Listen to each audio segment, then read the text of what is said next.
মাঝরাতে হঠাৎ করে প্রচণ্ড তৃষ্ণায় নিখিলেশের ঘুম ভেঙে যায়। ঘুম ভেঙে উঠে সে দেখে পাশেই তার স্ত্রী নয়নতারা সেই একই রকমভাবে ঘুমিয়ে আছে।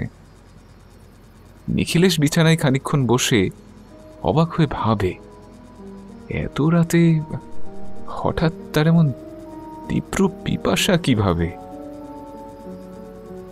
কোথা থেকে এসে জড়ো হলো? তারপর ভাবল, না, পিপাসা তো পেতেই পারে, কিন্তু এসব নিয়ে রাত বিরেতে এত ভাবলে চলে না। এসব ভাবতে ভাবতেই নিখিলেশ বিছানা ছেড়ে নিচে নামল এবং ঘরের লাইটটা অন করে দেখল টেবিলের ওপর কোনো জলের বোতল নেই। এমন পরিস্থিতিতে নিখিলেশ বলে উঠল, নয়নতারা আজ আবারও জলের বোতল আনতে ভুলেছে। এই মেয়েটাকে আর বলে বলে পারলাম না। প্রতিদিন কতবার যে বলি ঘুমানোর আগে এক বোতল জল অন্তত ফ্রিজ থেকে বের করে বেডরুমের টেবিলের উপর এনে রাখবে, তা না করে প্রতিদিন মেয়েটা এসব ভুলে যাবে। রাতে জল পিপাসা পেলে আবার উঠে রান্নাঘরে যেতে ভালো লাগে না, কিন্তু এমন মৃত্যু তৃষ্ণা পেয়েছে যে যেতেই হবে। ভালো লাগে না চাই। এইসব বলতে বলতে নিখিলেশ শোবার ঘর থেকে বেরিয়ে পাশের বসার ঘরে পা দিতেই দেখল রান্নাঘর থেকে একটা আলোর আভা বাইরে থেকে দেখা যাচ্ছে, আর সঙ্গে ভয়ানক একটা গোঙানির আওয়াজ স্পষ্ট শোনা যাচ্ছে। কিন্তু এত রাতে এমন গোঙানির আওয়াজ রান্নাঘরের দিক থেকে কিভাবে শোনা যায়? বোধহয় কোনো বিড়াল কাঁদছে। রাতে বিড়ালের কান্না শুনতে খানিকটা মানুষের গোঙানির মতোই লাগে। এইসব 7-5 ভাবতে ভাবতে নিখিলেশ রান্নাঘরের দিকে এগিয়ে গেল। সে মনে মনে বলল, রান্নাঘর থেকে কিসের আলো দেখা যায়? তবে কি রাতে বিনীতা রান্নাঘরের আলো না নিভিয়ে ঘরে শুয়ে পড়েছিল? বোধহয় তাই হবে। পাগলি তো একটা, কখন কি করে কি ভাবে তা স্বয়ং ভগবানও বোঝেন না। যাই হোক, গিয়ে দেখি কিসের আলো জ্বলছে। আদৌ আলো জ্বলছে নাকি অন্য কোনো উঁচু ফ্ল্যাটের আলো এসে পড়েছে।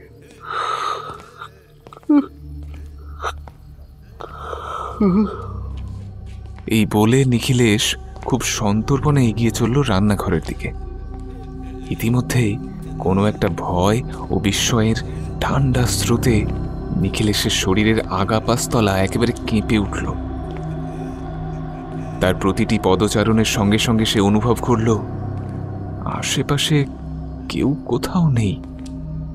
কলোনির বুকে নেমে এসেছে এক দীর্ঘ নিস্তব্ধতা। এই নিস্তব্ধতা এতটাই সূক্ষ্ম যেন নিখিলেশের নিজের পদধ্বনি নিজের বুকে বেজে উঠছে বারংবার, সৃষ্টি করছে এক ভয়ের বাতাবরণ। তবুও আলো আধারির এক সহিষ্ণু বাতাবরণের ওপর আস্থা রেখে নিখিলেশ 1 পা 2 পা করে এগিয়ে চলল রান্নাঘরের দিকে। অতঃপর রান্নাঘরে ঢুকতেই সে দেখল রান্নাঘরে ফ্রিজের দরজাটা হাট করে খোলা আছে, আর ফ্রিজের ভেতরে জ্বলতে থাকা সেই ছোট্ট বাল্বের আলো রান্নাঘরের মেঝেতে এসে পড়ায় তা বাইরে থেকে স্পষ্ট দেখা যাচ্ছে। এসব দেখে নিখিলেশ বলল, কিন্তু ফ্রিজের দরজা এমনভাবে খোলা অবস্থায় বেশিক্ষণ থাকে না। তাছাড়া এই ঘরে তো কোনো বিড়াল দেখছি না। তবে গোঙানির আওয়াজটা কোত্থেকে শোনা যাচ্ছিল? সবটা মনে মনে চিন্তা করে নিখিলেশের অন্তঃস্থিত বিস্ময় আরও খানিকটা বেড়ে যায়। কিছুক্ষণ আগেই তার হৃদযন্ত্রের ওঠানামা যেমন ছিল, এখন যেন তা দ্রুত বাড়তে শুরু করেছে। তাই নিজেই নিজেকে কন্ট্রোল করতে সব রকম দুশ্চিন্তা ও 7-5 ভাবা বন্ধ করে নিখিলেশ যেই ফ্রিজের সামনে সে দাঁড়িয়েছে, অমনি খোলা ফ্রিজের ভেতর থেকে একটা কালো হাত 1 বোতল জল ফ্রিজের বাইরে বের করে ধরল।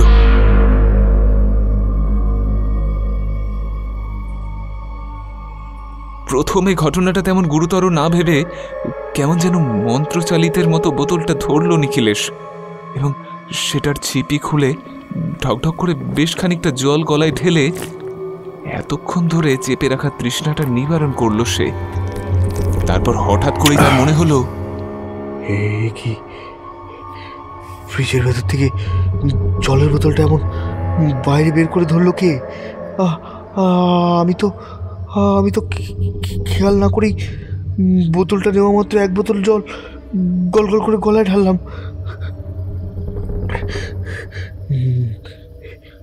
একবার ফ্রিজের ভেতর চেয়ে দেখি তো কি আছে ওখানে।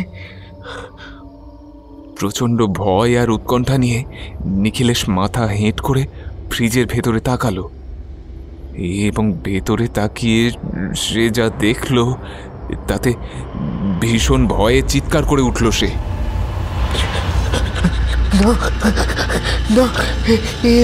হতে পারে না। এবং সঙ্গে সঙ্গে ভয়ার্ত হৃদয়ে ফ্রিজ থেকে বেশ খানিকটা পিছু হটে এসে নিখিলেশ জোরে জোরে শব্দ করে শ্বাস ফেলতে শুরু করলো। একটু আগেই ফ্রিজের ভেতরে প্রতিটা খাপে থরে থরে গুছিয়ে রাখা মানুষের কাটা মুন্ডু, শরীর, হাত, পা, হৃৎপিণ্ড, যকৃৎ, নাড়ি ভুঁড়ি, যা কিছু নিখিলেশ দেখেছে তার সবগুলো যেন প্রবল এক কাঁপুনিতে ফ্রিজ থেকে ছলকে পড়ে যাচ্ছে রান্নাঘরের মেঝের উপর। ধপ করে কাটা মুন্ডুটা নিচে পড়া মাত্র ফুটবলের মতো গড়িয়ে এসে ঠেকেছে নিখিলেশের। তাই সে আবারও মরণ চিৎকার করে উঠল, না, হতে পারে না। কি দেখছি? আমি কি দেখছি? সে কাটা মুন্ডুর কি ভয়ানক অপলক দৃষ্টি, মাথা ভর্তি বড় বড় চুল, বোধহয় কোনো মেয়ের কাটা মুন্ডু হবে। সে গোল গোল চোখে শিকারির মতো চেয়ে আছে নিখিলেশের দিকেই। হঠাৎ কাটা মুন্ডুটা ঘ্যাস ঘ্যাস সুরে নিখিলেশের দিকে তাকিয়ে বলল, চলে যা, আমাদের এই বাড়ি ছেড়ে তোরা চলে যা, নয়তো প্রাণে মরবি। পালা, যত তাড়াতাড়ি পারিস সেখান থেকে পালা। এইসব দেখতে দেখতে নিখিলেশের গা ঘিন ঘিন করে উঠেছে। তাই সে দ্রুত রান্নাঘর পরিত্যাগ করার চেষ্টা করলো, কিন্তু সে দেখল দুটো বড় বড় লৌহদণ্ডের মতো তার পা দুটো আটকে গেছে রান্নাঘরের মেঝের সাথে। মেঝেটা যেন একটা প্রকাণ্ড শক্তিশালী চুম্বক খণ্ড। শত চেষ্টার পরেও এক ফোঁটা এদিক ওদিক হতে পারছে না সে। তাই বাধ্য হয়ে সে দাঁড়িয়ে দেখল সেই কাটা মুন্ডটা আপন গতিতে রান্নাঘরের এদিক ওদিক ঘুরতে ঘুরতে একত্রিত হয়ে যাচ্ছে শরীরের আর সবগুলো অঙ্গের সঙ্গে। নিখিলেশের সামনে সেই টুকরো টুকরো শরীরের অংশগুলো জীবন্ত জাদুর মতো পরস্পর একে অপরের সাথে যুক্ত হয়ে ধীরে ধীরে গড়ে উঠতে লাগলো এক মনুষ্য অবয়ব। তারপর সেই অবয়ব থেকে ভয়ঙ্কর একটা পৈশাচিক ও নারীর স্বর বেরিয়ে এলো। কেন কেন কেন এসেছিস এখানে? ফিরে যা, ফিরে যা, নয়তো আমি কাউকে ছাড়বো না। এখানে থাকলে তোদেরকে মরতে হবে, মরতে হবে। সময় থাকতে পালিয়ে যা। এসব বলতে বলতে অবয়বটা কেমন যেন রান্নাঘরের খোলা জানালার ছোট ফাঁকটা থেকে ধোঁয়ার মতো বাতাসে মিশে গিয়ে বাইরে বেরিয়ে গেল। আর এইসব দৃশ্য দেখতে দেখতে জ্ঞান হারিয়ে নিখিলেশ মেঝেতে লুটিয়ে পড়ল।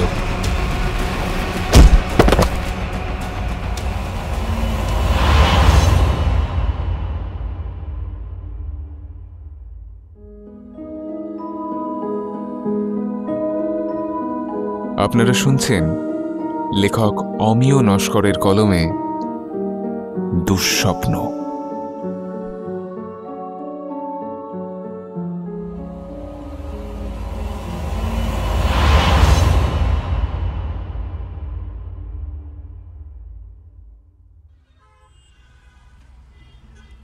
আজ সকাল হতে না হতেই কলোনির এই 2 কামরার বাড়িটার পাশ দিয়ে যে বড় পিচ ঢালা পাকা রাস্তাটা কল্লোলিনীর তিলোত্তমার দিকে বয়ে গিয়েছে, ঠিক সেই রাস্তাটাতেই গাড়ির ঢল নেমেছে। তাই যানজট ও গাড়ির হর্নের প্রচণ্ড শব্দে এমন ভোরবেলা নয়নতারার ঘুমটা ভেঙে যায়। ঘুম জড়ানো চোখে সে বিছানায় উঠে বসে দেখে নিখিলেশ বিছানায় নেই। যদিও তাকে এই সকালবেলায় বিছানায় না দেখতে পেয়ে নয়নতারা একটু আশ্চর্য হয়নি, কারণ প্রতিদিন সকালেই নিখিলেশ তাড়াতাড়ি বিছানা ছেড়ে উঠে বাথরুমে ঢুকে যায়। স্নান শৌচকর্ম সারতে তার বেশ অনেকটা সময় লাগে। 10টায় তাকে চাকরির জন্য বেরোতে হবে, তাই এই সব কাজ একটু আগেভাগেই সেরে রাখা ভালো। এই মনে করেই নিখিলেশ প্রতিদিন সকাল সকাল বাথরুমে ঢুকে যায়। আজও নয়নতারা তেমনটাই ভেবেছে, তাই নিখিলেশের অপেক্ষা করতে করতে সে বিছানা ছেড়ে পাশের ড্রেসিং টেবিলের সামনে বসে গতরাতের অগোছালো ও এলোমেলো হয়ে যাওয়া কেশরাশি বিন্যাসে ব্যস্ত হয়ে পড়ে। সপ্তাহখানেক হলো চাকরি ক্ষেত্রে সুবিধার জন্য নিখিলেশ শহরের এই বাড়িটি কিনেছে। একেবারে প্রত্যন্ত গ্রামের দিক থেকে উঠে এসে প্রায় কলকাতা শহরের গায়ে এই বাড়িটা। তবে জায়গাটা কলকাতা নয়, যাদবপুর। এই যাদবপুরের নাম আমরা কম বেশি সবাই শুনেছি।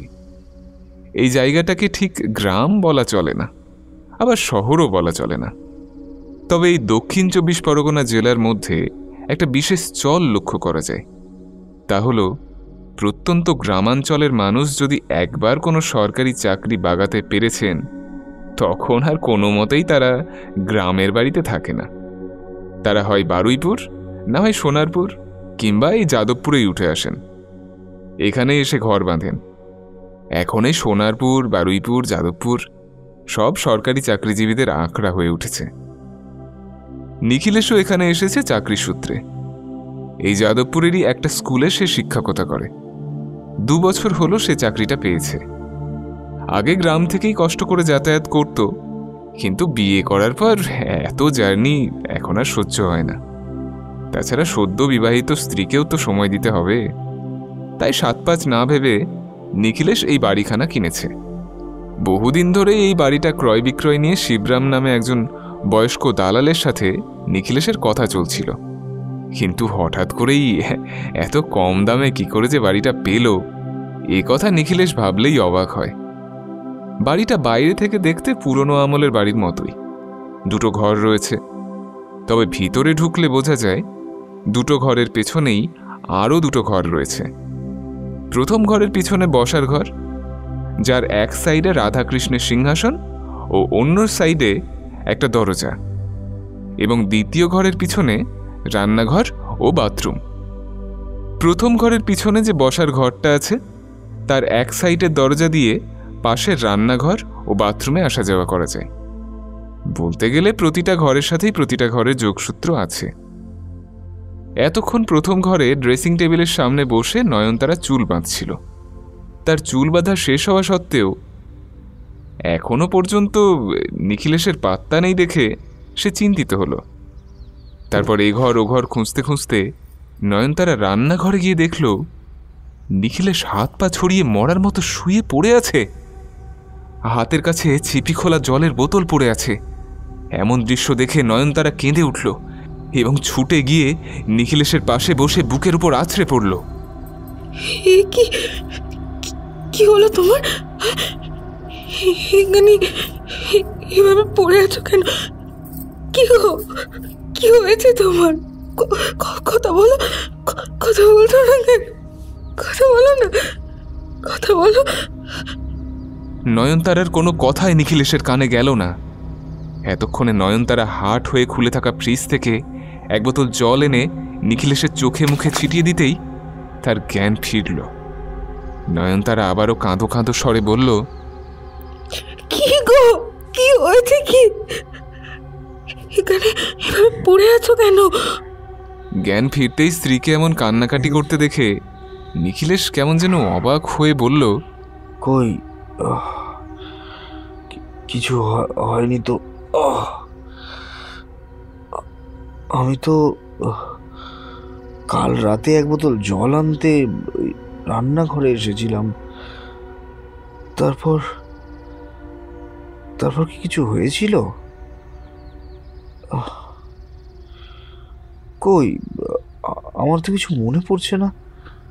আচ্ছা, আমি কি সারা রাত এখানে পড়েছিলাম? হ্যাঁ, বোধহয় তুমি জল নিতে এসেছিলে। তারপরে শোবার ঘরে ফিরে যাওনি। তারপর কি হয়েছিল? কিন্তু কেন আমি আর ঘরে ফিরে যাইনি কেন? আমার কি হয়েছিল? সে তো তুমি ভালো বলতে পারবে। নয়নতারার কথায় নিখিলেশ চিন্তিত হয়ে মাথায় হাত দিয়ে বলল, কি জানি, বোধহয় কোনো কিছুর দরুন খুব প্রবল ভয় পেয়ে এখানে ঘুমিয়ে পড়েছিলাম। কিন্তু তুমি তো ঘুমিয়ে নয়, বরং অজ্ঞান হয়ে মেঝের ওপর পড়েছিলে। নিখিলেশ তার দুটো চোখ খোলা ফ্রিজের দিকে রেখে একটু চিন্তিত ও বিস্মিত হয়ে মনে মনে বলল, তার মানে আমি এতক্ষণ জ্ঞান হারিয়ে এখানেই পড়েছিলাম? এতক্ষণে নয়নতারা নিখিলেশকে ভালো করে ধরে বসিয়ে দিয়ে বলে, চলো ঘরে চলো, জ্বরে তো গা একেবারে পুড়ে যাচ্ছে তোমার। আজ স্কুলে গিয়ে কাজ নেই, ঘরে গিয়ে বিশ্রাম করবে। চলো, আমি পাশেই যে ডাক্তারের চেম্বার আছে, ওখানে গিয়ে ডাক্তারকে একবার তোমাকে দেখে যেতে বলছি। তুমি এখন ওঠো তো, এসো, চলো চলো, শোবে চলো।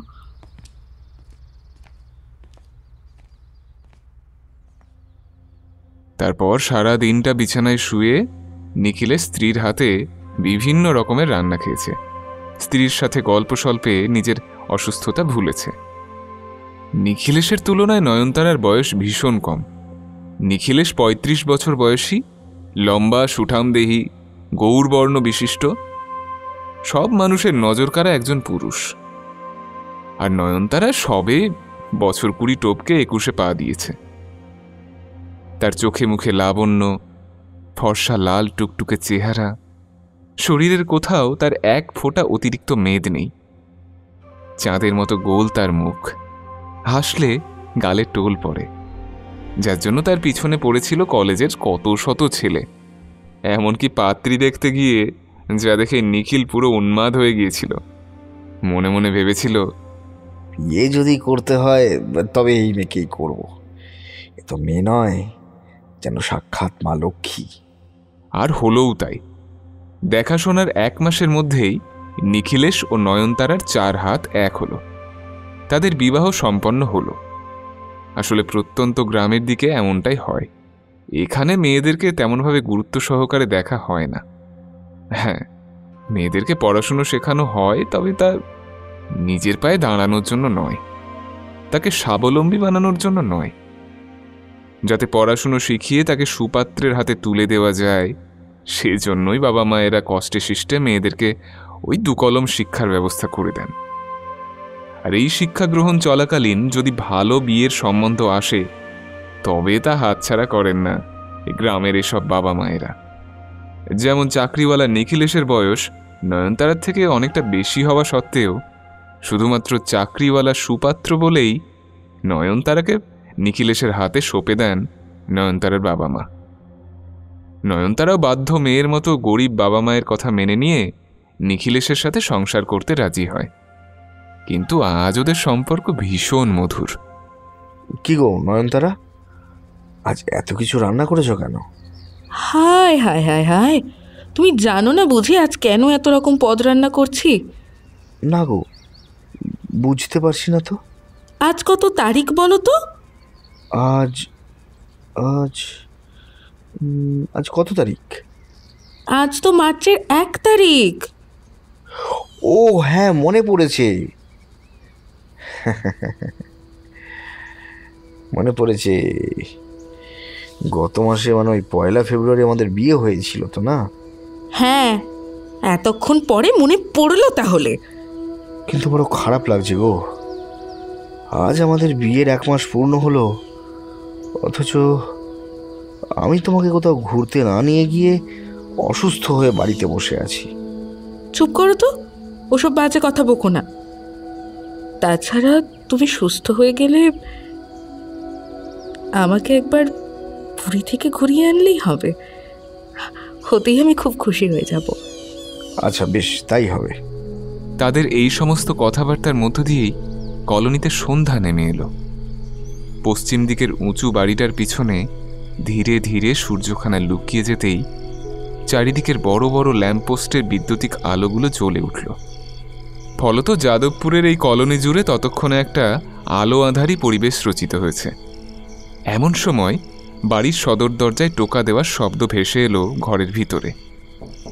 তা শুনেই নয়নতারা বলে উঠল, ওই ওই বোধহয় ডাক্তারবাবু এলো। যাই যাই যাই, দরজাটা খুলে দিগে। এই বাড়িতে আসার পর থেকেই বাড়ির অনতি দূরে একটা চেম্বারে বসা ডাক্তারবাবুর সাথে তাদের বেশ ভালো সম্পর্ক হয়েছে। তাই একটু কিছু হলেই তারা সেই ডাক্তারকেই খবর দেয়। আর ডাক্তারও সব রুগী দেখা শেষ করে ফাঁকা সময়ে নিখিলেশদের বাড়িতে চলে আসে। পুরনো কাঠের দরজাটা খুলে সে দেখল দরজার বাইরে কেউ নেই, যেন তার জন্য দরজা ঠকঠকিয়ে এক তাল আধার পিণ্ড অপেক্ষা করছিল। ঠিক এই মুহূর্তেই ঘরের ভেতর থেকে নিখিলেশ চেঁচিয়ে বলল, কি গো, কে এসেছেন? ডাক্তারবাবু এলেন নাকি? নয়নতারা তখন কেমন যেন একটু ভীত হয়ে ভয় জড়ানো কণ্ঠে বলল, না গো, কেউ তো আসেনি।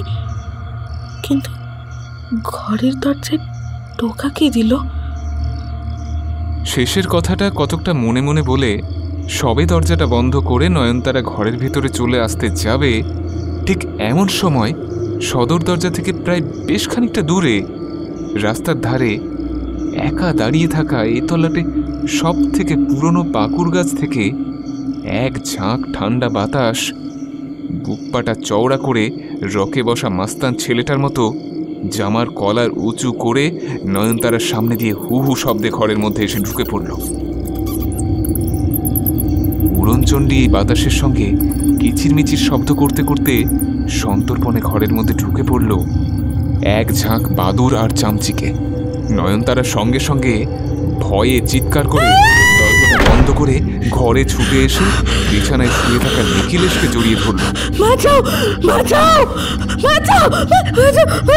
কি হলো নয়নতারা, এরকম হাঁপাচ্ছ কেন? কি হয়েছে বলো? ছুটে গেলাম, ভাবলাম তোমার চিকিৎসা করার জন্য ডাক্তারবাবু এসেছে, কিন্তু দরজা খুলতেই দেখি বাইরে কেউ নেই। একটা ঠান্ডা বাতাস বাদুর চামচিকের দল আমার মুখের উপর দিয়ে জাগে জাগে এসে আমাদের ঘরে ঢুকে। আমার ভালো লাগছে না। ওগুলোকে ঘর থেকে কি করে তাড়াই বলো তো? কি করে তাড়াবো? কি বলছো? বাদুর চামচিকির দল উড়ে এসে ঘরের মধ্যে ঢুকেছে? আরে বাদুর চামচিকির দলের কথা তো দূরে থাক, এই মুহূর্তে তো আমি কোনো প্রকার বাদুর চামচিকে টিকিও দেখতে পেলাম না। যে ঢুকেছে আমি দেখেছি, একটা নয়, পুরো এক দল বাদুর এসে ঘরে ঢুকে পড়েছে। ঘরে আলো চলছে তো, তাই হয়তো তুমি বুঝতে পারছো না। চলো একবার রান্নাঘরের অন্ধকারে দেখবে, চলো, তাহলেই বুঝতে পারবে। চলো না, চলো। আচ্ছা চলো। কিন্তু রান্নাঘরের লাইট জ্বালিয়ে তোরা পালাবে, নয়তো অন্ধকারে কোনায় কোনায় লুকিয়ে পড়বে, তখন তো আর দেখতে পাবে না। তাহলে কি হবে? এই নাও ধরো না, এই টর্চ লাইটটা নিয়ে নাও। এটার আলো চারিদিকে ফেললেই তুমি দেখতে পাবে। আমি কিচ্ছু ভুল বলিনি, সত্যি এক ঝাঁক বাদুর এসে ঘরে ঢুকে পড়েছে। আচ্ছা ঠিক আছে, দেখছি, চলো ওদিকে দেখি বাদুর চামচিকির দল কোথায় এসে ঢুকলো। চলো।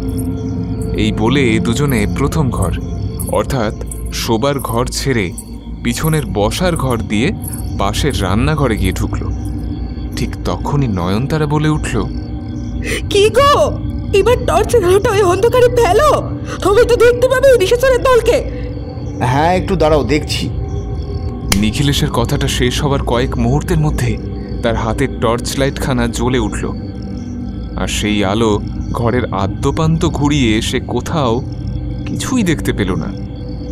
তাই সে বলল, আরে আমি তখনই তো বললাম ওসব কোনো বাদুর চামচিকি কিচ্ছু নয়, তুমি তবু আমার সাথে এরকমভাবে তর্ক করে গেলে। যাই হোক, চলো এবার ঘরে ফিরে যাই, চলো। আচ্ছা চলো, তবে ফ্রিজের কোনাটায় শেষবারের মতো একবার লাইটটা ফেলে দেখো তো।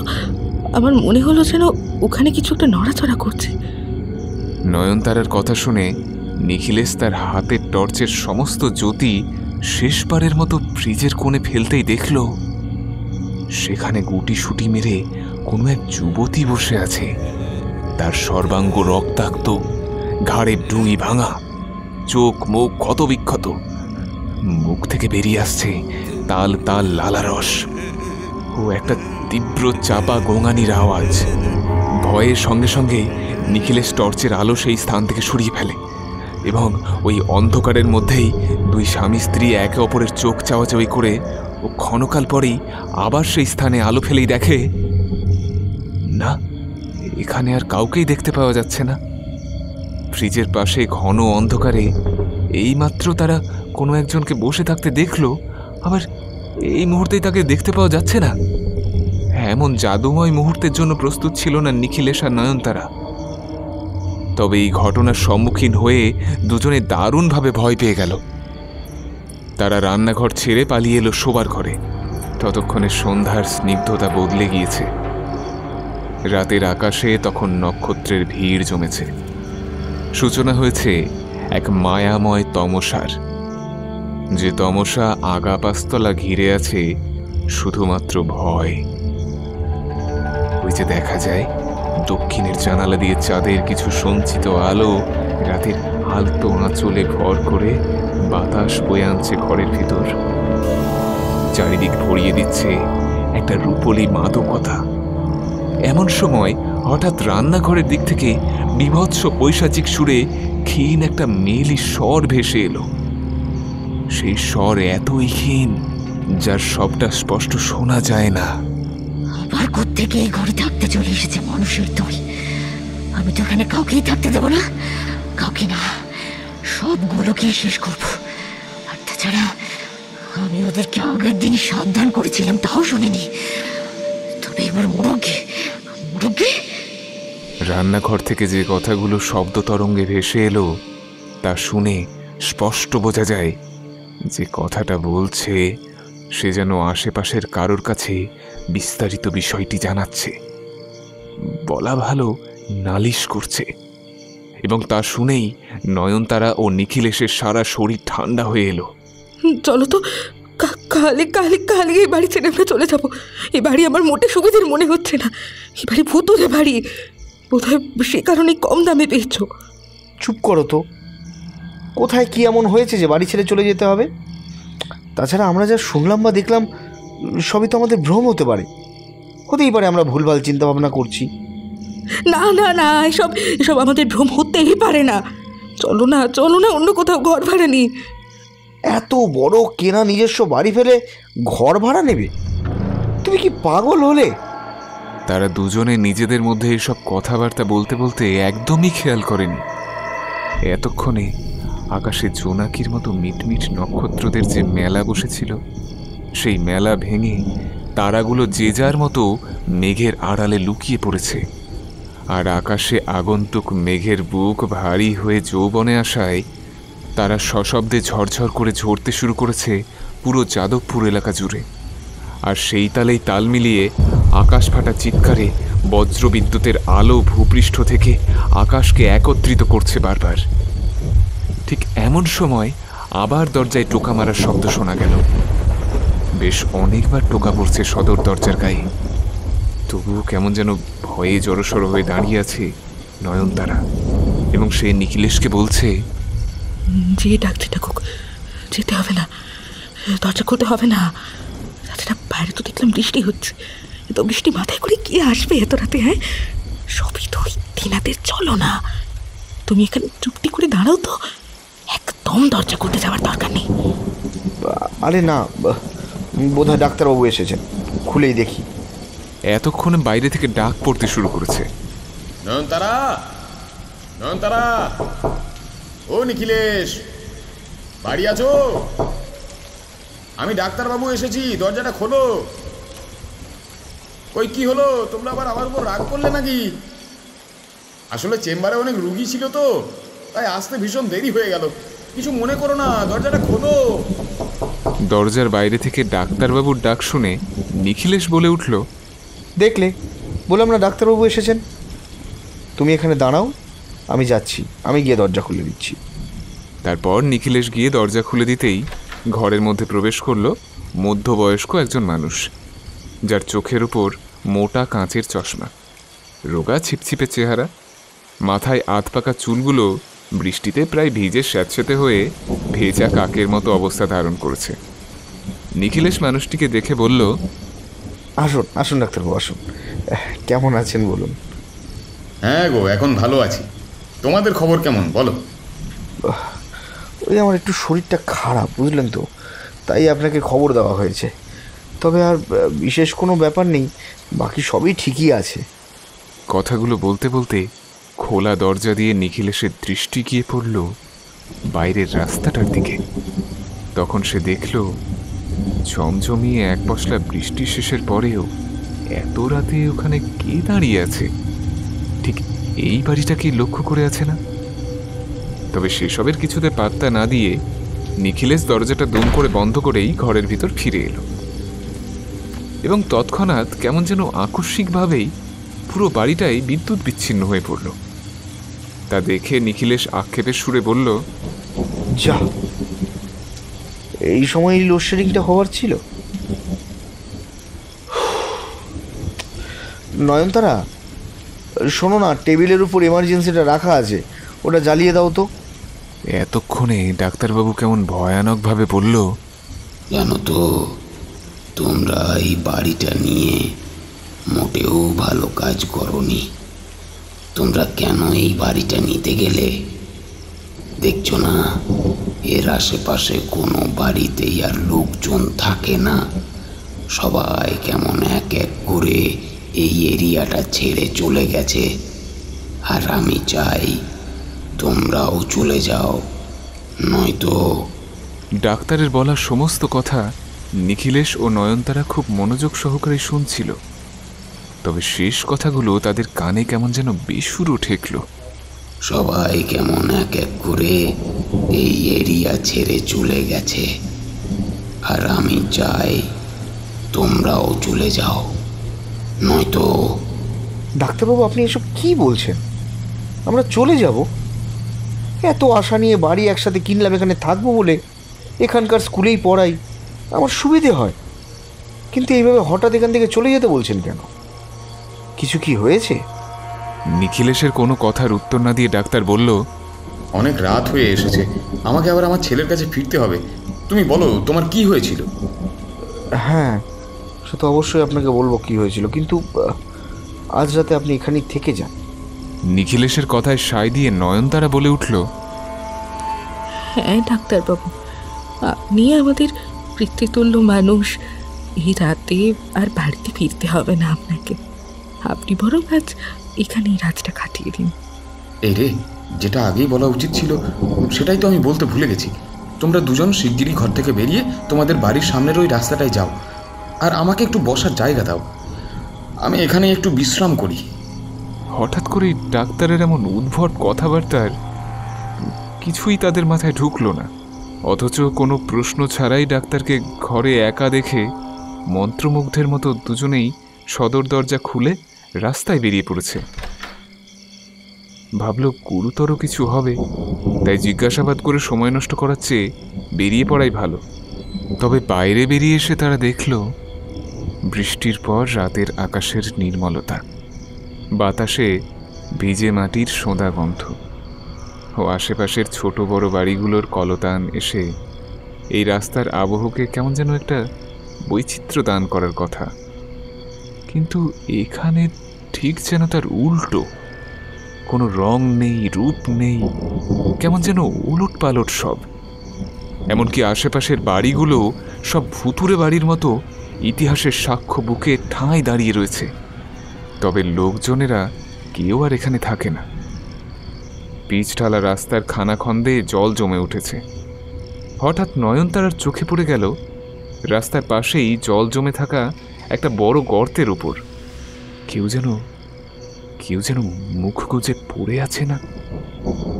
সঙ্গে সঙ্গে এই দুজনে ছুটে গেল ওইদিকে, আর গিয়েই তারা দেখল গর্তের উপর নিথর পাথরের মতো যে নিশ্চল দেহটি পড়ে আছে সে আর কেউ নয়, এ যে স্বয়ং ডাক্তার নিজেই। তার শরীরে ছোপ ছোপ কাঁদার এবং রক্তের দাগ কেমন যেন এক বীভৎসতার পরিচয় দেয়। এসব দেখে ইতিমধ্যেই নয়নতারার চোখ থেকে জল ঝরতে শুরু করেছে। সে যেন কাঁদতে কাঁদতে এক্ষুনি ছুটে যাবে ডাক্তারের কাছে। তখন নিখিলেশ বলল, দাঁড়াও নয়নতারা, কি করছো? তুমি কি ভুলে যাচ্ছ যে আমাদের ঘরের মধ্যেও একজন ডাক্তার বর্তমান? তাহলে এখানে তুমি কিভাবে বুঝবে কোন ডাক্তার প্রকৃত মানুষ? হে ভগবান, কি হচ্ছে আমাদের সাথে?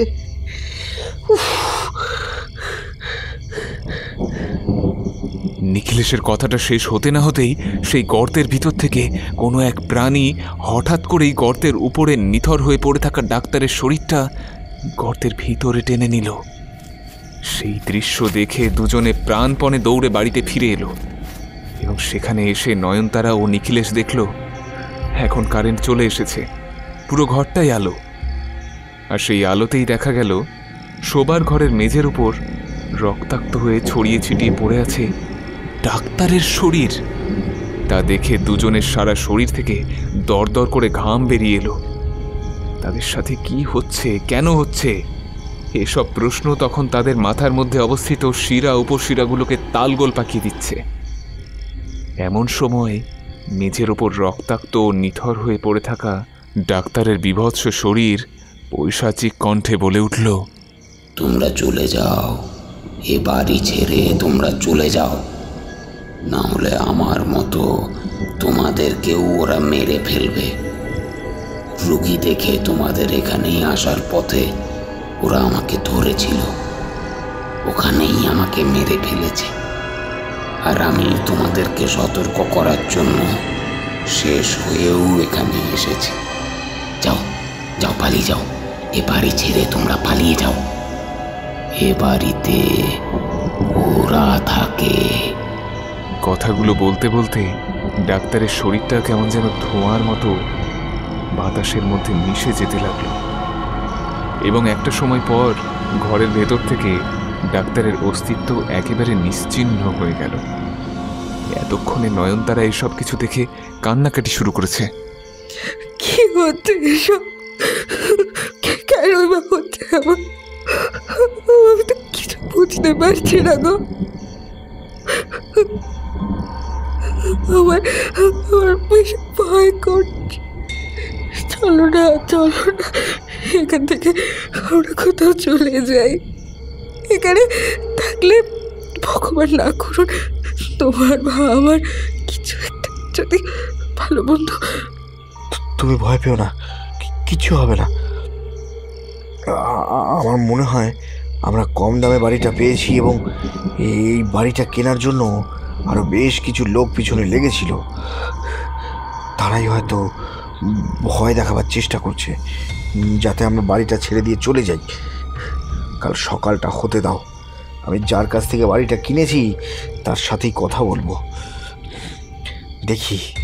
দেখি কোন রহস্য লুকিয়ে আছে এই বাড়ির ভেতর। চলো চলো, এখন কিছু খাওয়া দাওয়া করে নেবে। ও অনেক রাত হলো, চলো। হ্যাঁ গো চলো, কিন্তু আমার যে ভীষণ ভয় করছে। এই বলতে বলতে নয়নতারা ও নিখিলেশ খুব সন্তর্পণে এগিয়ে চলল রান্নাঘরের দিকে। ইতিপূর্বে যেসব ঘটনা ক্রমাগত তাদের সাথে ঘটছে তাতে করে কোনো একটা ভয় ও বিস্ময়ের ঠান্ডা স্রোতে দুজনের শরীর হাঁকাপাস্তলা কেঁপে উঠবে, সেটাই স্বাভাবিক। তবে এখন আবার নতুন করে দুজনে ভয় পেতে শুরু করেছে। তাদের প্রতিটি পদচারণের সঙ্গে সঙ্গে দুজনে খুব নিবিড়ভাবে অনুভব করল তাদের বাড়ির আশেপাশে কেউ কোথাও নেই। যেন এই কলোনির বুকে নেমে এসেছে কাল রাত্রি, এক দীর্ঘ নিস্তব্ধতা। এই নিস্তব্ধতা এতটাই সূক্ষ্ম যেন তাদের নিজের পদধ্বনি নিজের বুকে বেজে উঠছে বারবার, সৃষ্টি করছে এক বীভৎসতার বাতাবরণ। তবুও আলো আধারির এক সহিষ্ণু শীতলতার উপর আস্থা রেখে দুজনে এক পা দুপা করে এগিয়ে গেল রান্নাঘরের দিকে। অতঃপর রান্নাঘরে ঢুকতেই নিখিলেশ দেখল গত রাতের মতো আজ আর রান্নাঘরের ফ্রিজের দরজাটা হাট করে খোলা নেই। তাই আজ আর ফ্রিজের ভেতরে জ্বলতে থাকা সেই ছোট্ট বাল্বের আলো রান্নাঘরের মেঝেতে এসে পড়ছে না। সবটা দেখে দুজনের অন্তঃস্থিত বিস্ময় কিছুটা কমে। কিছুক্ষণ আগেই তাদের হৃদযন্ত্রের ওঠানামাটা যে হারে দ্রুত বেড়েছিল, মনে করছিল রান্নাঘরে বোধহয় কেউ আছে, ওখানে গেলেই ঘাড় মোটকে মেরে ফেলবে। সেসব ভয় খানিক কমতে শুরু করেছে। অতঃপর নয়নতারা বলে উঠল, ফ্রিজের ভিতর থেকে খাবারগুলো বের কর তো। আমি ততক্ষণ গ্যাস ওভেনটা জ্বালিয়ে নিই। খাবারগুলো একবার গরম তো করতে হবে। স্ত্রীর কথা মতো নিখিলের 7-5 ভাবা বন্ধ করে যেই ফ্রিজের সামনে এসে দাঁড়িয়েছে, অমনি তার গাটা কেমন যেন ছমছম করে উঠল। সারা শরীরের লোম খাড়া হয়ে উঠেছে। তবুও সেসবের তোয়াক্কা না করেই সে যেই ফ্রিজের দরজাটা টেনে খুলেছে, অমনি সে লক্ষ্য করল ফ্রিজের ভেতরে কোনো খাবার নেই, ভাত নেই, তরকারি নেই। শুধু প্রতিটা খাপে ধরে ধরে গুছিয়ে রাখা আছে মানুষের কাটা মুন্ডু, শরীর, হাত পা, হৃৎপিণ্ড, যকৃৎ, নাড়ি ভুড়ি।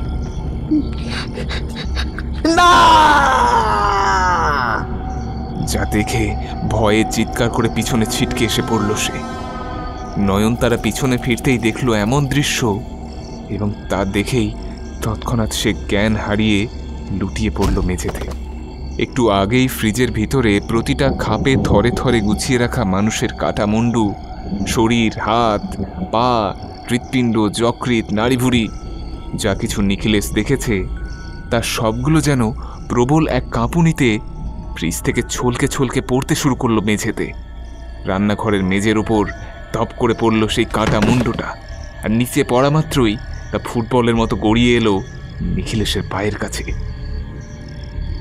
তাই সে সহ্য করতে না পেরে এবার মরণ চিৎকার করে উঠল, না, এ হতে পারে না, এ হতে পারে না। আর সেই কাটা মুন্ডুর ভয়ঙ্কর অপলক দৃষ্টি ও বড় বড় চোখে শিকারীর মতো চাহনি যেন নিখিলেশের দিকেই সেটা চেয়ে আছে। দেখে বোঝা যায় যে কাটা মুন্ডুটা কোনো একজন যুবতী মেয়ের, বলা ভালো গত রাতে নিখিলেশের দেখা সেই নারীর। এসব দেখতে দেখতে নিখিলেশের গা ঘিন ঘিন করে উঠেছে। তাই সে নয়নতারাকে তুলে নিয়ে দ্রুত রান্নাঘর পরিত্যাগ করার চেষ্টা করলো, কিন্তু সে দেখল দুটো বড় বড় লৌহদণ্ডের মতো তাদের পা আটকে গেছে রান্নাঘরের মেঝের সাথে। মেঝেটা যেন একটা প্রকাণ্ড শক্তিশালী চুম্বকখণ্ড। শত চেষ্টার পরেও এক ফোঁটা এদিক ওদিক হতে পারছে না তারা। তাই সে বাধ্য হয়েই দাঁড়িয়ে দাঁড়িয়ে দেখল সেই কাটা মুন্ডুটার আপন গতিতে রান্নাঘরের এদিক ওদিক ঘুরতে থাকা, এবং ধীরে ধীরে একত্রিত হয়ে যাচ্ছে শরীরের আর সবগুলো অঙ্গের সঙ্গে। ঠিক যেমনটা দেবরাজ ইন্দ্রের রাজসভায় বেহুলার নৃত্যে খুশি হয়ে দেবতাগণ লক্ষিন্দরের প্রাণ ফিরিয়ে দিয়েছিলেন, আর তখন পোটলায় একত্রিত করে বেঁধে আনা লক্ষিন্দরের সেই কঙ্কাল করটি দেবতাগণের আশীর্বাদে জীবন্ত জাদুর স্পর্শে পরস্পর একে অপরের সঙ্গে যুক্ত হয়ে আবারও নতুন করে মানুষ সৃষ্টি হয়েছিল, ঠিক তেমনই নিখিলেশের সামনে সেই টুকরো টুকরো শরীরের অংশগুলো জীবন্ত জাদুর মতো পরস্পরে একে অপরের সাথে যুক্ত হয়ে ধীরে ধীরে গড়ে উঠতে লাগলো একটা মনুষ্য অবয়ব। কেন কেন কেন এসেছিস ওখানে? ফিরে যা, ফিরে যা, ফিরে যা, আবারও বলছি ফিরে যা, নয়তো আমি কাউকে ছাড়বো না। এখানে থাকলে তোদেরকে মরতে হবে, মরতেই হবে। এসব বলতে বলতে অবয়বটা কেমন যেন রান্নাঘরে খোলা জানালাটার ছোট্ট ফাঁকটা দিয়ে ধোঁয়ার মতো বাতাসে মিশে গিয়ে বাইরে বেরিয়ে গেল। আর এই সব দৃশ্য দেখতে দেখতে এতক্ষণে নয়নতারার পাশেই জ্ঞান হারিয়ে নিখিলেশ মেঝেতে লুটিয়ে পড়ল।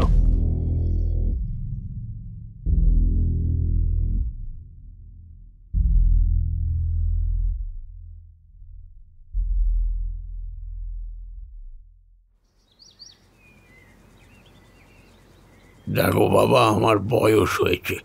এই ঘর বাড়ি জায়গা জমি দালালতি করছি আজ নয়, প্রায় 30 বছর ধরে করছি, কিন্তু ওই বাড়িটা দালালতি করতে গিয়ে আমারও ভীষণ ক্ষতি হয়েছে। আর আমি জানতাম এ বাড়ি যে নিচ্ছে একদিন না একদিন সে অবশ্যই আমার কাছে আসবে, আর এসে এটাই জিজ্ঞাসা করবে যে এ বাড়িটা কি ভৌতিক বাড়ি। বৃদ্ধের কথায় নিখিলেশ বলল, ইদানিং বেশ কিছু অলৌকিক ঘটনা ঘটছে ওই বাড়িতে, তাই আমার স্ত্রী আর একদমই এই বাড়িতে থাকতে চাইছে না। এই তো গত রাতে কি ভয়াবহ একটা ঘটনা ঘটলো আমাদের সাথে, তাই কি যে হবে বুঝতে পারছি না। কিন্তু এত টাকা পয়সা দিয়ে যে বাড়িটা কিনলাম, এবার কি হবে শেষ পর্যন্ত? হ্যাঁ দেখো বাবা, টাকা পয়সার আগেই তো জীবন, জীবনের মূল্য অনেক বেশি। তাই তুমি চলে যাও, এই বাড়ি ছেড়ে চলে যাও, নয়তো যে কোনো মুহূর্তেই তোমাদের প্রাণহানি ঘটতে পারে। তোমাদের প্রাণ সংকটে আছে, তোমাদের সামনে ঘোর বিপদ। কিন্তু কেন কেন? আমরা তো কারোর কোনো ক্ষতি করিনি। হ্যাঁ বাবা, তুমি ক্ষতি না করলেও এই আমাদের মতোই একদল মানুষের দ্বারা তারা ক্ষতিগ্রস্ত হয়েছিল। তুমি ক্ষতি করার কথা বলছো? আমিও তো কারোর ক্ষতি করিনি বাবু, তবুও শুধু ওই বাড়িটা দালালতি করতে গিয়ে আমার পরিবারকে শেষ করে ফেললাম একেবারে। কি হয়েছিল আপনার সাথে? একদিন রাতে খাওয়া দাওয়া শেষ করে আমি ঘুমোতে গেছি, পাশেই আমার গিন্নি ঘুমিয়েছিল, কিন্তু তখনও পর্যন্ত আমার চোখে ঘুম আসছিল না। তারপরে ঘুম এলো নাকি এলো না, নাকি স্বপ্নে না সত্যি তা ঠিক বলতে পারবো না, তবে একটা কথা পৈশাচিক সুরে আমার কানে পিটখুটে ভাবে খেলা করে গেল। আমি স্পষ্ট শুনতে পেলাম, ঠিক করিসনি, তুই এই বাড়িতে দালালি করে একদম ঠিক করিসনি, এর ফল তোকে পেতেই হবে। সেসব কথা শুনে আমি সেদিন কোনো গুরুত্ব দিইনি, তবে তার সপ্তাহখানেক পরে আমার স্ত্রী মিনতির আকস্মিক অপমৃত্যু ঘটে। গতরাতের ভয়াবহ পরিস্থিতি কাটিয়ে নিখিলেশ আজ শিবরামবাবুর বাড়িতে এসেছে ওই বাড়ির সম্পর্কে বিস্তারিত জানতে। তবে এখানে এসে সে শুনতে পাচ্ছে যে ওই বাড়ি দালালতি করার জন্য, ওই বাড়িটাকে বিক্রি করার জন্য বৃদ্ধ শিবরামবাবুর স্ত্রী মিনতির অপমৃত্যু ঘটেছে। আর সেই কথা বলতে বলতেই শিবরামবাবুর চোখের কোণে এক বিন্দু জল চিকচিক করে উঠল। নিখিলেশ বলল, শান্ত হন শিবরামবাবু, আপনি শান্ত হন। কি শান্ত হবো আর বলতে পারো? সেদিন সন্ধ্যায় কলোনির ওই মোড়ের চায়ের দোকানে আড্ডা দিতে দিতে বেশ রাত হয়ে এসেছিল। দুজন মানুষ বাড়িতে থাকতাম, দুই ছেলে, তারা তাদের পরিবার নিয়ে বাইরে থাকে। সেদিন আমার স্ত্রী মিনতি বাড়িতে একা ছিল, আমি সে কথা বেমালুম ভুলেই গিয়েছিলাম। তারপরে চায়ের আড্ডা শেষ করে যখন বাড়িতে ফিরি তখন রাত প্রায় 10টা বেজেছে। আমি তখন বাড়িতে ফিরে দরজায় টোকা মারতেই দেখলাম ঘরের সদর দরজা ভেতর থেকে খোলা।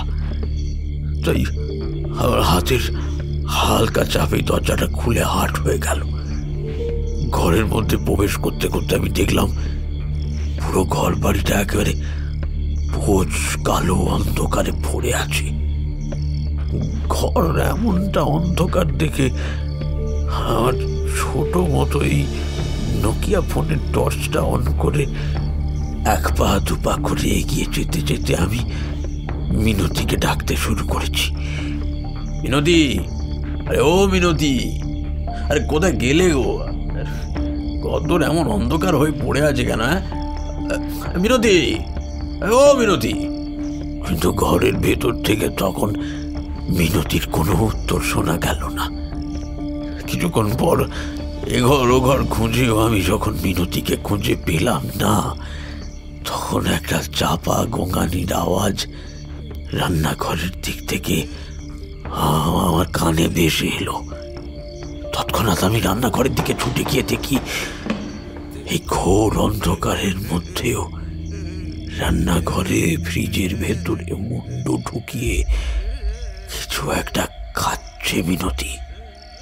কিন্তু এমন অদ্ভুতভাবে আগে কখনো কোনোদিন তাকে দেখিনি। আমি বারবার তখন তাকে ডাকলাম, কি গো, কি করছো তুমি? এইভাবে কেউ খায় নাকি? হ্যাঁ, তুমি কি এই বুড়ো বয়সে বাচ্চাদের মতো হয়ে গেলে? অভিনতি, কি হলো? শুনতে পাচ্ছ আমার কথা? আরে এইভাবে বহুবার ডাকার পরে মিনতি ফ্রিজ থেকে মুন্ডুটা বের করতেই আমি দেখলাম রান্নাঘরের পশ্চিমের জানলা থেকে চাঁদের আলো এসে পড়েছে তার চোখে মুখে। তার মাথার অবিন্যস্ত চুলগুলো আগোছালো হয়ে উঠছে, তার চোখে মুখে রক্ত। তাকে দেখে মনে হচ্ছে সে যেন নিজের মধ্যে নেই, যেন তাকে চালনা করা হচ্ছে। মিনতি, ও মিনতি, তুমি এখানে এই অন্ধকারের মধ্যে কি করছো? হ্যাঁ, আমি মিনতিকে ডাকতে ডাকতে তার দিকে এগিয়ে যেতেই দেখলাম মিনতির মুখ ভর্তি কাঁচা মাংসের টুকরো ঠোঁটে লেগে আছে, কাঁচা রক্ত। তার শরীর থেকে একটা আষ্টে দুর্গন্ধ তেড়ে এসে ধাক্কা দিচ্ছে আমার নাকে। আমি ধমক দিয়ে তাকে বললাম, কি হচ্ছে এসব? হ্যাঁ, এরকম কাঁচা মাংস মানুষ খায় নাকি? পাগল হয়ে গেলে নাকি তুমি? সঙ্গে সঙ্গে মিনতির মুখ দিয়ে একটা পৈশাচিক মেইলি স্বর তীক্ষ্ণভাবে বেরিয়ে এলো। অন্যরকম মিনতি বলল, তোকে বলেছিলাম না ওই বাড়িটা বিক্রি করে তুই ভুল করেছিস। ওটা আমার বাড়ি, আমার বাবার বাড়ি। তুই কেন খুঁজলি? তুই কেন বিক্রি করলি ওই বাড়িটা? শাস্তি তো তোকে পেতেই হবে। কথাটা শোনা মাত্র আমার সারা শরীর জুড়ে একটা ভয়, বিস্ময়, নিজের প্রতি পাপবোধের হামানদিস্তা দুম দুম শব্দে আমার অন্তরটাকে একেবারে দুমড়ে মুচড়ে একাকার করে দিচ্ছিল। আমি তখন কি বলবো, কি করব বুঝতে না পেরে নিশ্চল হয়ে দাঁড়িয়েছিলাম, কারণ মিনতির এমন ভয়ানক রূপ আমি আগে কখনো দেখিনি। এমন সময় হঠাৎ মিনতি এইসব কথা বলে বিভৎসভাবে হাসতে হাসতে আমার সামনে গিয়ে আমাকে সজোরে ধাক্কা মেরে ফেলে দিয়ে গট গট করে ছাদের উপরে চলে গেল। আমিও তখন ওর পিছন পিছন গিয়ে ছাদে উঠি। তবে তখন আর কিছু বাকি ছিল না।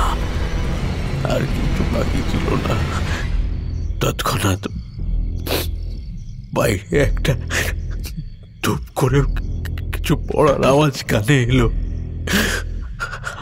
আমি তড়িঘড়ি নিচে নেমে বাইরে গিয়ে দেখলাম ছাদের উপর থেকে পাশের কংক্রিটের রাস্তার উপরে মুখ গুঁজে পড়ে আছে আমার স্ত্রী মিনতি।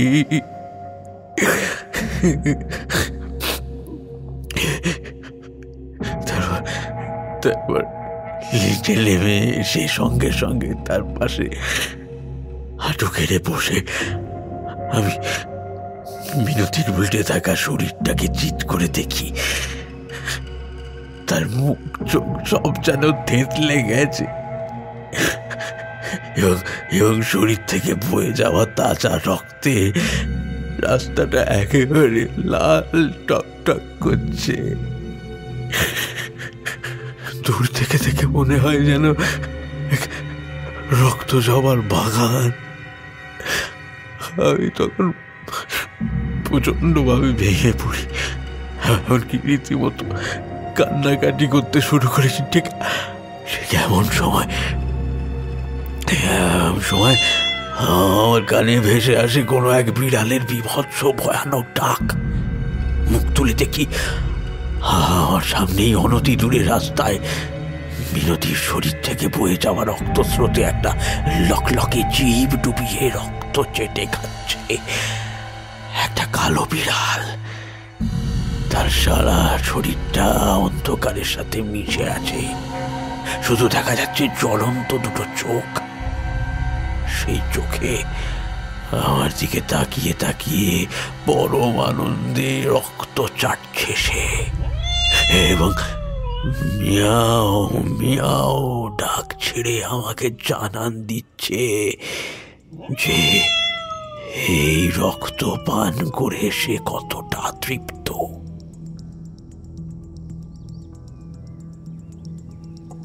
আচ্ছা আচ্ছা, তুমি বলো, আমার স্ত্রীর এমন মৃত্যু কি স্বাভাবিক মৃত্যু?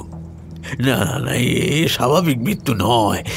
এই মৃত্যু অলৌকিক শক্তির সাহায্যে অপমৃত্যু ছাড়া আর কিছু নয়। সবটা শুনে এতক্ষণে নিখিলেশ বলে উঠল, কিন্তু এমনটা ঘটার কারণ কি? কি এমন হয়েছিল? কেই বাবার প্রতিশোধ নিচ্ছে এমন মর্মান্তিকভাবে? হ্যাঁ, তোমার মতো আমার মাথাতেও ঠিক এমনটাই প্রশ্ন জেগেছিল। তাই বহু মানুষের কাছে গিয়ে ওই বাড়ি সংক্রান্ত তথ্য জানবার আমি চেষ্টা করি। কিছু কি জানতে পেরেছিলেন? হ্যাঁ, জানতে পেরেছি, বহু কিছু কথা জানতে পেরেছি। কি জেনেছিলেন? আমাকে বলুন, বলুন আমাকে। বলছি বলছি, মন দিয়ে শোনো তবে আমার কথা। শোনার পরে তোমার কাছে অনুরোধ করব, এই বাড়ি ছেড়ে তুমি চলে যাও, নইলে তোমাদেরও মরণ নিশ্চিত। কথাটা শুনে নিখিলেশ একটা দীর্ঘশ্বাস ফেলল। তবে বাইরের আকাশে তার চোখ যেতেই সে দেখল তার দীর্ঘশ্বাসের মতো দীর্ঘ বেলার পরিসমাপ্তি ঘটেছে। চারিদিকে নেমে এসেছে সন্ধ্যা। পাখির দল ডানায় রোদ্দুরের গন্ধ মুছে ফেলে বিশ্বস্ত বাসায় ফেরার পথে এগিয়ে চলেছে। তবে নিখিলের নীরবতার কাছে আজ তা তুচ্ছ তাচ্ছিল্যর বিষয়। এত পছন্দের বাড়িটা ছেড়ে দিতে হবে এই চিন্তায় নিখিলেশের মনটা একেবারে ভারাক্রান্ত হয়ে এলো। ফলে মুখে আর কোনো কথা বলল না সে। অতঃপর শিবরামবাবু বলতে শুরু করলেন, বছর দুদিনেক আগে একটা সময় ওই বাড়িতে থাকতো দুজন মানুষ। একজন ওই 50-60 বছর বয়সী পিতা, আর দ্বিতীয়জন হলো 25-26 বছর বয়সী তার কন্যা সুরঞ্জনা। পিতা লালমোহন বাবু তার কন্যার জন্মের সময় স্ত্রীকে হারিয়ে ফেলেছিলেন এবং তখন থেকেই তিনি বিপত্নিক। এমনকি ওই দুধের শিশুকে মানুষ করার জন্য দ্বিতীয় বিয়ে পর্যন্ত করেননি। সেই তখন থেকে মেয়েকে কোলে পিঠে করে এত বড় করা, উচ্চশিক্ষায় শিক্ষিত করে তোলা তো কম কষ্টসাধ্য বিষয় ছিল না, না? তবে এত কিছুর মধ্যেও তাদের পরিবারে ছিল চরম দারিদ্র। প্রৌঢ় পিতা বাতের অসুখে ভুগত, কাজকর্ম কিছুই করতে পারত না। আর এদিকে মেয়ে নিজের পায়ে না দাঁড়িয়ে চাকরি বাকরি না পেলে বিয়ে করবে না সে ঠিক করেই নিয়েছে। কেন সে মেয়ে জানতো বরের বাড়ি চলে গেলে এই একা বৃদ্ধ বাবাকে তখন কে দেখবে। সে যদি নিজে চাকরি করে তখন একটা জোর থাকবে, বাবাকে নিয়ে গিয়ে নিজের কাছে রাখতে পারবে। তাই লালমোহন বাবুর মেয়ে সুরঞ্জনা মনে মনে এমন সিদ্ধান্তই নিয়েছিল। সে পরীক্ষায় পাশ করার পরেও বছরকে বছর চাকরির দাবিতে ধর্ণা মঞ্চে রাত কাটাত। পরিস্থিতি হয়ে উঠেছিল একবারে অসহনীয়। খাদ্য, বস্ত্র, ওষুধ, এমনকি বাসস্থানেরও সংকট তৈরি হলো। তুমি ভাবছো এত বড় বাড়ি থাকা সত্ত্বেও বাসস্থানের অভাব হলো কি করে, তাই তো? শোনো, সব বুঝতে পারবে। তা একদিন সন্ধ্যাবেলায় বৃদ্ধ জনতা ওভেনে এক মুঠো আলু সেদ্ধ ভাত বসিয়েছে, এমন সময় 4-5 জন লোক একসাথে ঘরে ঢুকে লালমোহন বাবুর উপর জোর গলায় বলল, এই বুড়ো, এই কবে টাকা ফেরত দিবি বল। দেখ, তুই এই বাড়িটা বন্ধক রেখে আমার কাছ থেকে 1 লক্ষ টাকা নিয়েছিলিস তোর মেয়ের এই কি সব বিএড না ডিএড করবি বলে, এবং বলেছিলিস 2 বছরের মধ্যে ইন্টারেস্ট সমেত আমাকে টাকা ফেরত দিবি। এই আর যদি না পারিস তাহলে এই বাড়িটা আমার নামে লিখে দিবি। কিরে, কথাগুলো মনে পড়ছে তো নাকি? হ্যাঁ, কথাগুলো শুনেই সঙ্গে সঙ্গে লালমোহন বাবু সেই লোকটার পায়ে জড়িয়ে ধরে কাকুতি মিনতি করে বললেন, হ্যাঁ হ্যাঁ, মনে আছে, আমার সব মনে আছে। আমাকে আর কয়েক মাস সময় দাও বাবা, আমি তোমাদের সমস্ত টাকা মিটিয়ে দেব। আর কয়েকটা মাস মাত্র সময় দাও। তখন সুদখোর সেই লোকটা পা দিয়ে ন্যাংরা মেরে লালমোহনকে হটিয়ে দিল এবং লালমোহন বাবু গিয়ে পড়লেন জ্বলন্ত জনতা ওভেন ও আধ ফোটা ভাতের হাঁড়ির ওপর, এবং সঙ্গে সঙ্গে সেই আধ ফোটা চাল ও 2টো আলু মেজের ওপর ছড়িয়ে পড়ল। হাঁড়িটা গড়িয়ে গেল ওই পাষণ্ড লোকগুলোর পায়ের কাছে। 1 সপ্তাহ সময় দিয়ে গেলাম, কোত্থেকে পারিস টাকা জোগাড় করে রাখবি, নয়তো 1 লাথি মেরে 2 বাপ বেটিকে ঘর ছাড়া করবো। হ্যাঁ, ঘরের মধ্যে জ্বরে অসুস্থ অবস্থায় শুয়েছিল সুরঞ্জনা। বাবাকে কারা যেন তীব্র অপমান করছে, এইসব শুনে সে সেই দুর্বল অবস্থাতেও ধীরে ধীরে বিছানা ছেড়ে উঠে এসে দরজায় দাঁড়িয়ে দুর্বল স্বরে বলল, কে আপনারা?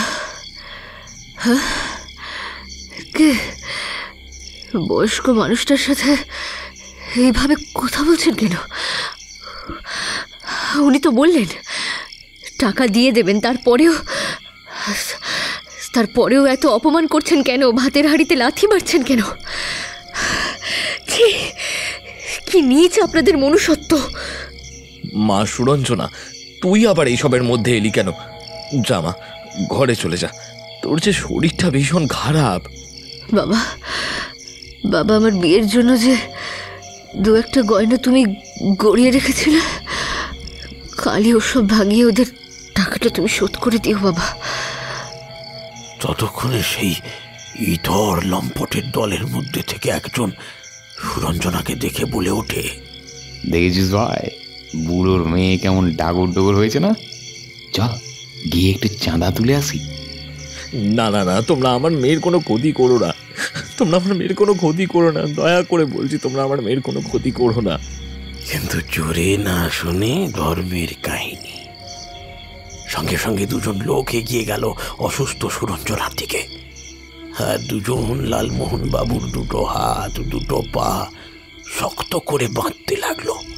কি হচ্ছে কি হচ্ছে কি? আমার দিকে এইভাবে এগিয়ে আসছো কেন? ছবেন না আমাকে, ছবেন না আমাকে। আজ আমাদের সামনে বেরিয়ে এসে তুই তো অনেক বড় একটা ভুল করে ফেললি। আমাদের মনের ভিতরে যে আদিম প্রবৃত্তিটাকে তুই জাগিয়ে তুললি, তার মাসুলটা তো তোকেই গুনে দিতে হবে।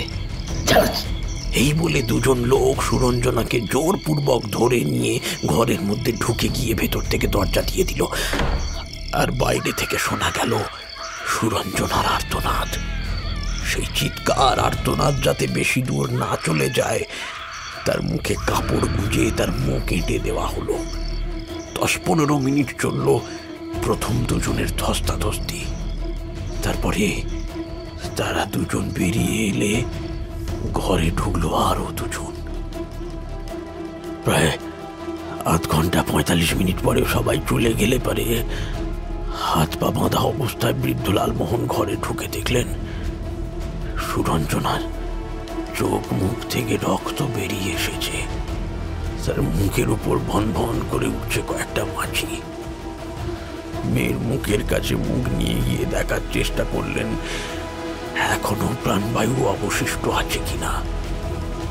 না, নেই, ততক্ষণে আর কিছুই অবশিষ্ট নেই। এমন ঘটনায় লালমোহন বাবু ভেতর থেকে প্রবল কষ্ট পেয়েছিলেন। মেয়ের চিন্তা করতে করতে চোখের জল ঝরাতে ঝরাতে রান্নাঘরের সেই মেঝের উপর হৃদযন্ত্র বিকল হয়ে তিনি মারা গেলেন। তারপর সেই শয়তানের দল বন্ধকনামা দলিলের কাগজপত্র মিউনিসিপ্যালিটিকে দেখিয়ে বাড়িটা দখল করে বসেছিল। যাদের টাকা থাকে আইন তাদের একটা টিকিও বাঁকাতে পারে না, এ কথা তো এখন প্রায় সকলেই জানে। তবে সেই শয়তানগুলো আইনের হাত থেকে বেঁচে গেলেও সুরঞ্জনার হাত থেকে বাঁচতে পারেনি। সুরঞ্জনার অতৃপ্ত আত্মা সেই 5 জনকে তো মেরেছে এবং ওই বাড়ির সাথে যুক্ত সবাইকেই সে মারবে। তাই তোমার কাছে অনুরোধ, তুমি ওই বাড়ি ছেড়ে চলে যাও। হ্যাঁ, চলে যাও বাবা, চলে যাও। সবটা শুনে নিখিলেশ বলল, আচ্ছা, আমি চলে যাব বাড়ি ছেড়ে, চলে যাব। আজ তবে এলাম শিবরামবাবু। এই বলে নিখিলেশ শিবরামবাবুর বাড়ি ছেড়ে নিজের বাড়িতে ফিরে এলো এবং সেখানে এসে দেখল পুরো ঘরটা কেমন যেন অন্ধকার হয়ে আছে। প্রতিটা জানালা হাট করে খোলা। ঘরের মধ্যে প্রবেশ করতে করতে সে দেখল পুরো বাড়ি ঘর একেবারে পেঁচ কালো অন্ধকারে ভরে আছে, যেন এই বাড়িটার উপর নেমেছে অমাবস্যা। বাড়িঘরের পরিস্থিতি এমন অন্ধকার দেখে নিখিলেশ খানিকটা অবাক হলো, কারণ ঠিক এমন গল্পই সে শিবরামবাবুর কাছে শুনেছে। ফলে ভয়ে ভয়ে সেই অন্ধকারে 1 পা 2 পা করে এগিয়ে যেতে যেতে নিখিলেশ তার স্ত্রীকে ডাকল, নয়নতারা, নয়নতারা, ও নয়নতারা, নয়নতারা, ও নয়নতারা, কোথায় গেলে গো? ঘর দোর এমন অন্ধকার হয়ে পড়ে আছে কেন? নয়নতারা, ও নয়নতারা। কিন্তু ঘরের ভেতর থেকে নয়নতারার কোনো উত্তর শোনা গেল না।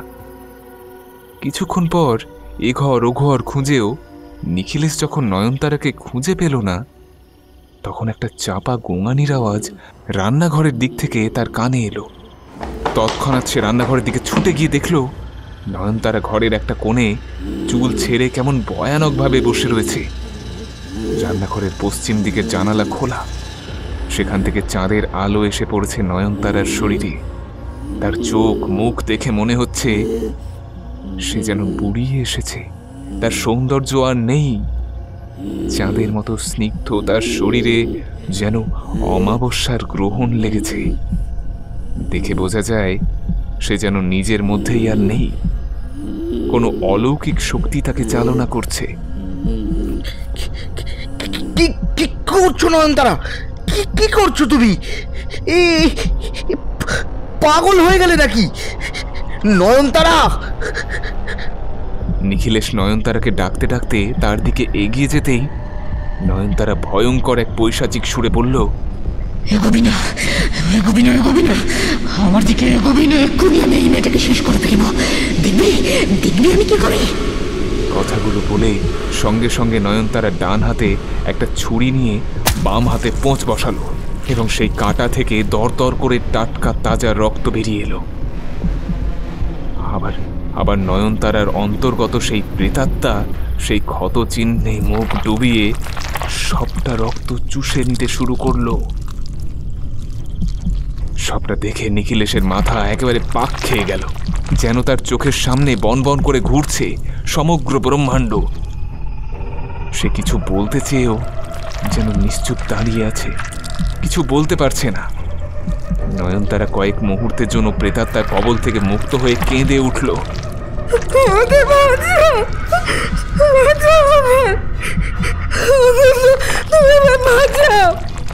কর্কশ সুরে নয়নতারার মুখ দিয়ে আবার সেই প্রেতাত্মা বলল, কে বাঁচাবে, কে বাঁচাবে তোকে? কেউ বাঁচাতে পারবে না, কেউ না। আমি জানি তোমাকে কি ভয়ঙ্কর নৃশংসভাবে খুন করা হয়েছে। আমি শুনেছি তোমার কষ্টের ইতিহাস, কিন্তু কিন্তু আমাদের দোষ কোথায় বলো? যারা দোষ করেছে তাদেরকে তুমি শাস্তি তো দিয়েছো, এমনকি সেদিন রাতে ডাক্তারবাবুকেও শেষ করেছো, কারণ তোমার এই হত্যাকাণ্ডের পিছনে সম্ভবত উনিও ছিলেন। কিন্তু আমাদেরকে ছেড়ে দাও, আমরা চলে যাব। তোমার ঘর বাড়িতে তুমি থাকো, আমরা চলে যাব। আমাদেরকে যেতে দাও, ছেড়ে দাও আমাদের।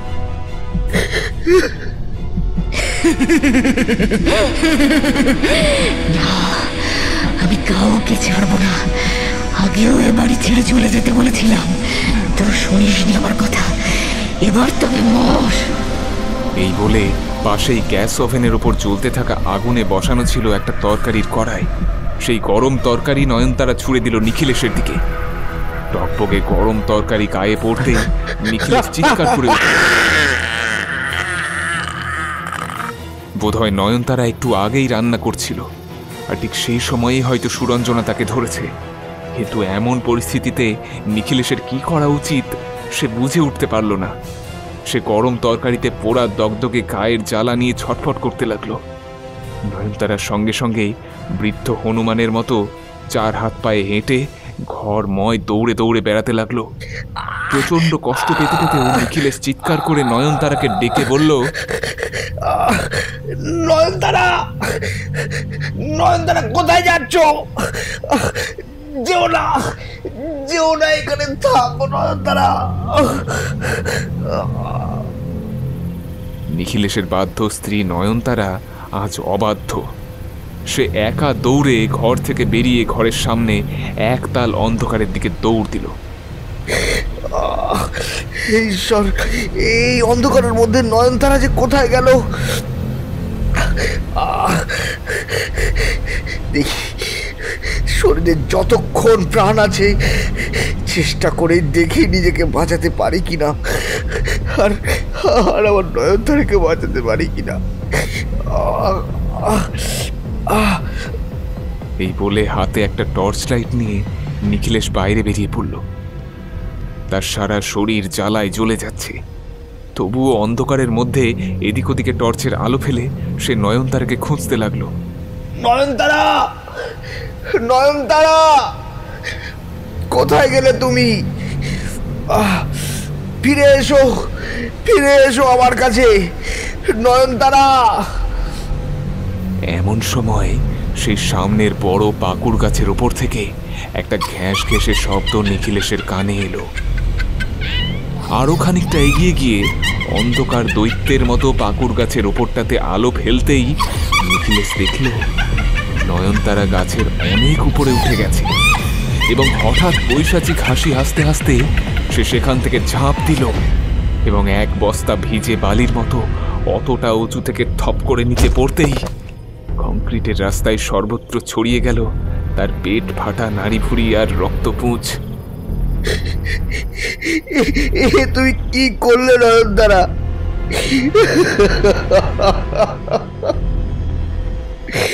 তুমি কি করলে? আমাকে রেখে দিয়ে তুমি একা চলে গেলে। তখন নিখিলেশের পাশে ডাকতে শুরু করেছে সেই কালো বিড়ালটা, এবং চেটে চেটে রক্ত খাচ্ছে সেইখান থেকে। না, এমন হতে পারে না। আমার নয়নতারা আমাকে ছেড়ে চলে যেতে পারে না। এমন হতে পারে না। আমি নয়নতারাকে ছাড়া বাঁচবো না। নয়নতারা! আরে কি হয়েছে? কি মাঝরাতে এমন নয়নতারা করে চিৎকার করছো কেন? তোর পাশেই তো শুয়ে আছি। ভয়ানক কোনো স্বপ্ন দেখলে নাকি? কি হয়েছে? আচমকা ঘুম ভেঙে উঠে বিছানায় বসে নিখিলেশ নয়নতারাকে ছুঁয়ে দেখে বলে, সত্যি আমি স্বপ্ন দেখছিলাম, কিন্তু কি বিভৎস সেই স্বপ্ন।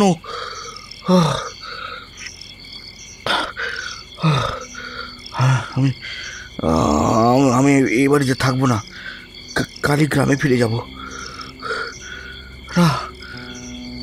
কি আশ্চর্য, সবে তো কালই এলাম, আবার কালই চলে যাবে? এতগুলো টাকা দিয়ে বাড়িটা কেনার দরকারটা কি ছিল বাবু? না গো, আমার মনে হয় এই বাড়িতে অলৌকিক কিছু আছে, নয়তো আমি এমন স্বপ্ন দেখতামই না। না না না না না।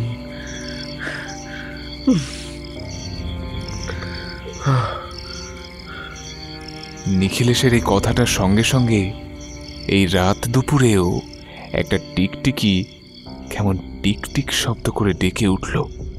সে যেন স্পষ্ট বলে দিতে চায়, হ্যাঁ, এটাই সত্যি কথা, এটা একটা হানা বাড়ি, তাই সময় থাকতে পালিয়ে যাও।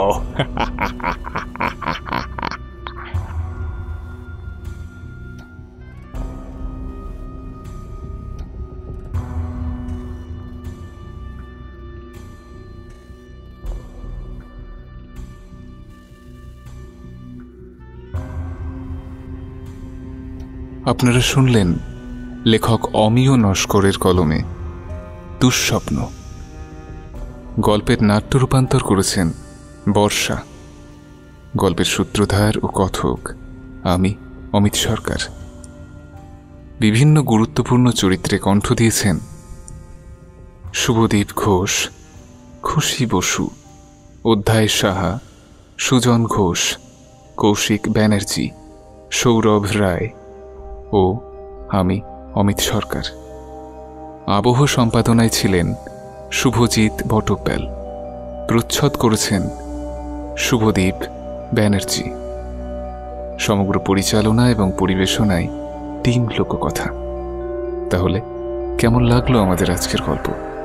কমেন্ট করে অবশ্যই আমাদের জানান।